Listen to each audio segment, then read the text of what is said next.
Hola, mi nombre es Ariana Ferreira, soy ingresante del profesorado de danza y hoy les voy a presentar mi primer parcial de anatomía.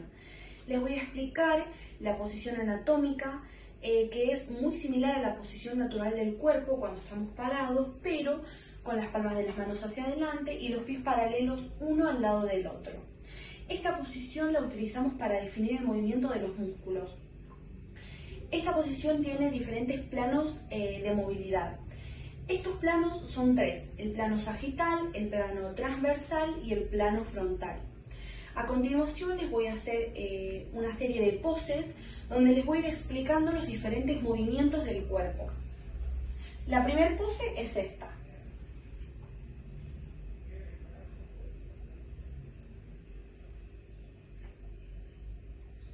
Bueno, en esta pose podemos ver que hicimos una extensión de columna, hicimos una antepulsión de hombros, hicimos una extensión de codos, una flexión de muñecas, una abducción de dedos, hicimos una extensión de cadera, el pie está en flexión dorsal, no plantar, perdón, y también hay una flexión de rodilla. El pie derecho está en flexión plantar y el izquierdo está en dorsal, porque está apoyado completamente. La siguiente pose va a ser esta.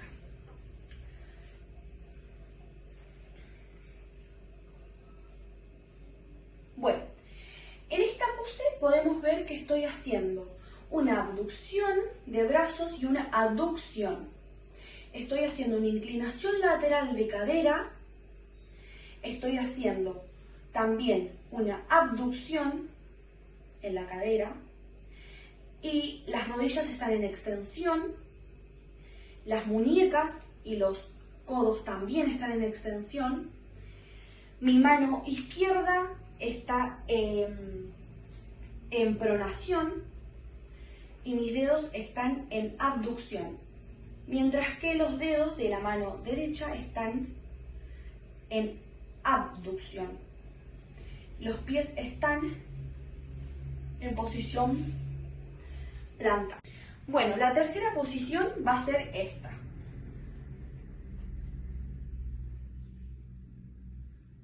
La voy a mostrar de espalda.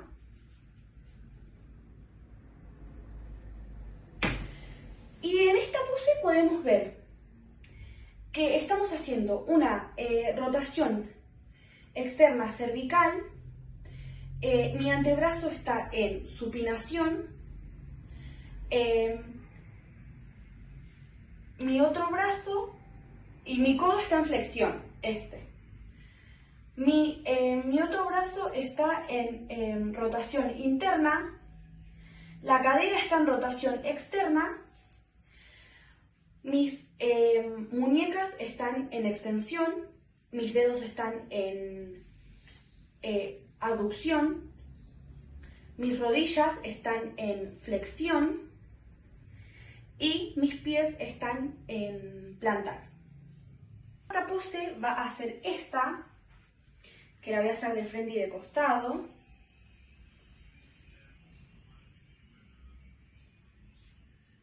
Para que la puedan observar bien, la voy a hacer de este lado.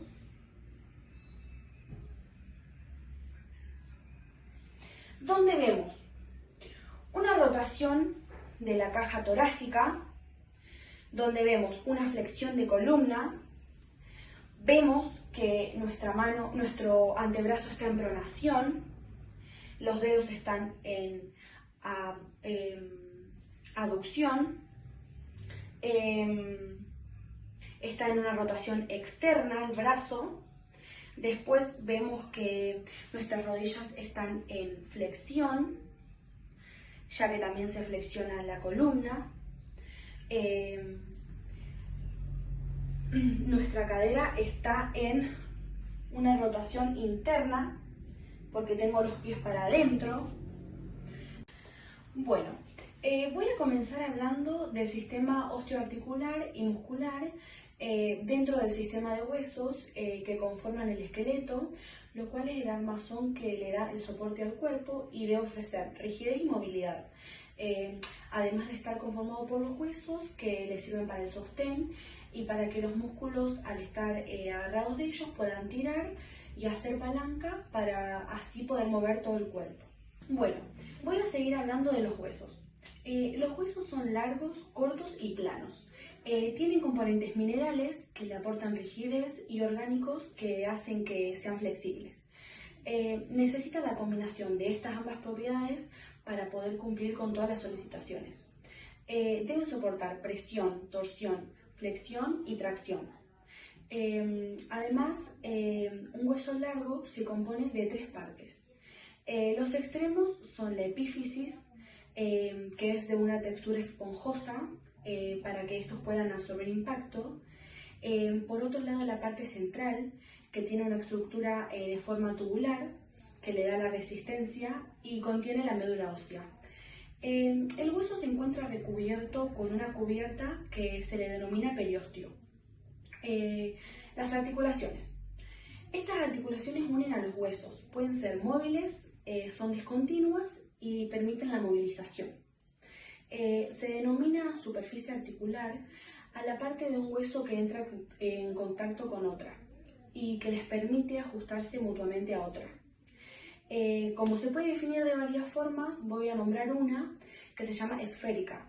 Esta presenta una forma cóncava y otra convexa, y esto le permite la amplia movilidad, como por ejemplo la escápula umbral. Bueno, seguimos con el cartílago. El cartílago es un tejido que recubre la superficie articular. Es blanco, brillante, esponjoso y resbaloso. Su función es soportar la presión y favorecer el deslizamiento de una superficie articular sobre otra. No tiene vaso sanguíneo, entonces cuando se desprende o se desgasta, se lesiona, y a esta lesión se le llama artrosis. La cápsula articular es un manguito fibroso que une a un hueso con otro, envuelve a las superficies articulares y las mantiene unidas. Son fibras que forman una membrana y en algunas partes tienen refuerzos y manojos de fibras que conforman a los ligamentos. Están para dar estabilidad o para impedir ciertos movimientos. Esta cápsula tiene pliegues pero no se estira. Por dentro está cubierta por una membrana llamada sinovial que lo que hace es lubricar la superficie y mejora el deslizamiento y nutre el cartílago. Bueno, los ligamentos. Los ligamentos son tejidos fibrosos que no se pueden estirar, ya que ofrecen estabilidad, freno y sostén. Además son receptores nerviosos sensitivos que pueden captar y medir la velocidad, el movimiento y la posición de la articulación y los dolores. Para lograr los movimientos del cuerpo, tiene que ser realizado por los músculos. Estos pueden contraerse, estirarse y están unidos a los huesos, tirando de ellos para provocar movimientos en la zona de las articulaciones que los unen. Están recubiertos por una pared fibrosa llamada aponeurosis, lo cual le permite deslizarse sobre otros músculos. Están conformados por manojos pequeños de fibras musculares. Estas fibras musculares son la unidad mínima de un músculo y se contraen ante un estímulo nervioso.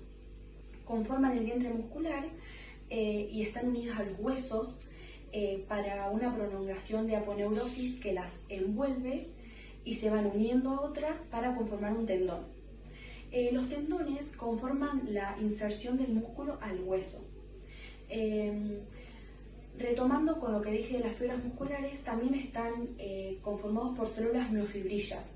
Cada una de estas tiene un elemento central llamado cercómera, que está compuesta por bandas claras y oscuras. Al recibir un estímulo nervioso, estos se acercan entre sí y al terminar el impulso se separan. Las fibras tienen la capacidad de activarse y desactivarse. La magnitud de la contracción de un músculo en una acción dependerá de la cantidad de fibras que el cerebro active. Para movernos necesitamos de una cantidad de tensión muscular que se logra activando esas fibras musculares que permiten las funciones vitales. A esto lo podemos llamar tono muscular. Bueno, seguimos con las cadenas. Cuando el punto fijo es el hueso proximal y el distal está libre, o sea que no está apoyado en la superficie, se le denomina una acción de cadena abierta. Cuando un hueso distal está apoyado contra algo y el que queda libre para el movimiento es el proximal, se denomina cadena cerrada. Los músculos tienen la capacidad activa de contraerse, entonces son estímulos para que se contraigan del sistema nervioso. Cuando se estiran lo hacen de forma pasiva. Para que el músculo pueda estirarse es necesario que bajemos el tono muscular, o sea que desactivarlo para lograr mayor amplitud sobre la articulación. Por otro lado, los músculos se definen por formas y tamaños. Pueden disponer de uno o varios vientres, que tienen varios orígenes con terminación de inserción común o viceversa. El tamaño y la dirección de las fibras son determinantes para definir las acciones de los músculos. El tamaño determina su función. Los cortos son de función sostén y los largos intervienen en los grandes movimientos.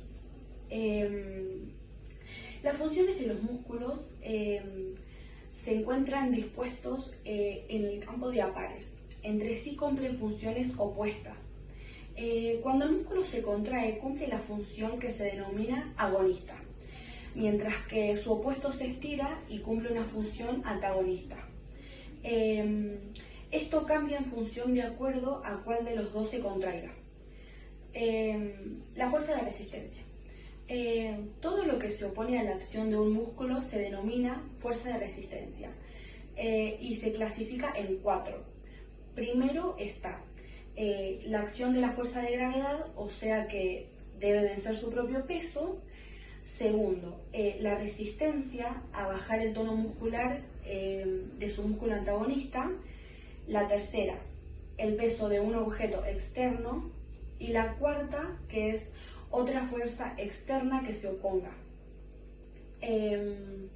Después están las formas de contracción, que son de acuerdo a la posición del cuerpo, algunas contracciones que se realizan cediendo a la acción de la gravedad y otras que van en contra.